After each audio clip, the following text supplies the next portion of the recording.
at one point, Sandy Alderson was asked this afternoon about the perception and the reality of the Mets and how much it's changed. And Sandy's response was basically that let's change the reality now, worry about the perception later, let that change naturally. Did it strike you today just how different the talk around this team and this offseason has been?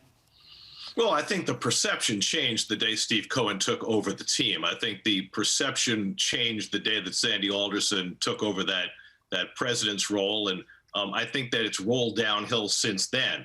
The signing of James McCann, the signing of Trevor May, those are smaller deals. But what they did today, I think, is indicative of what they're capable of doing.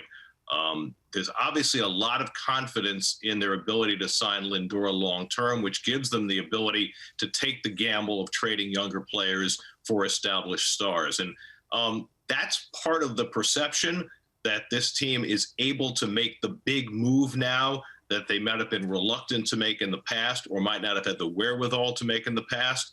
And I think that changes the perception of the team. Now, the reality is wins and losses, and that will come to pass when the team takes the field and begins to play baseball. But there's no question that over the last few months, the perception of the Mets as a player in Major League Baseball has changed enormously. Keith, you mentioned Gary Carter in our first segment, and I think it's really interesting when you look at the rest of this Mets roster. I've talked to you a lot about the sustaining success that Pete Alonso, Dom Smith, all of the Mets' young stars need to have. But you're bringing in an established superstar in baseball into a clubhouse full of guys who want to be that. What can a guy like Lindor, how can he rub off on the rest of those young players in that clubhouse? Well, from what I've heard, evidently he's bilingual. He is very much a presence in the clubhouse, a very positive attitude.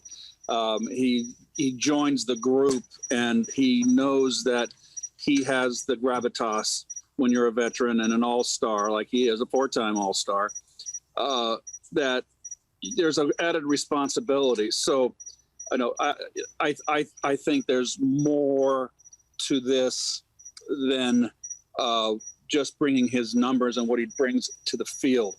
Also, I think if Lindor does step up to this leadership thing, what they said about him in Cleveland, it's going to take a lot of the pressure off Pete Alonso.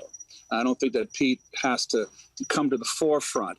He can just focus on getting his swing and having a comeback season. I think that's going to be very, very important.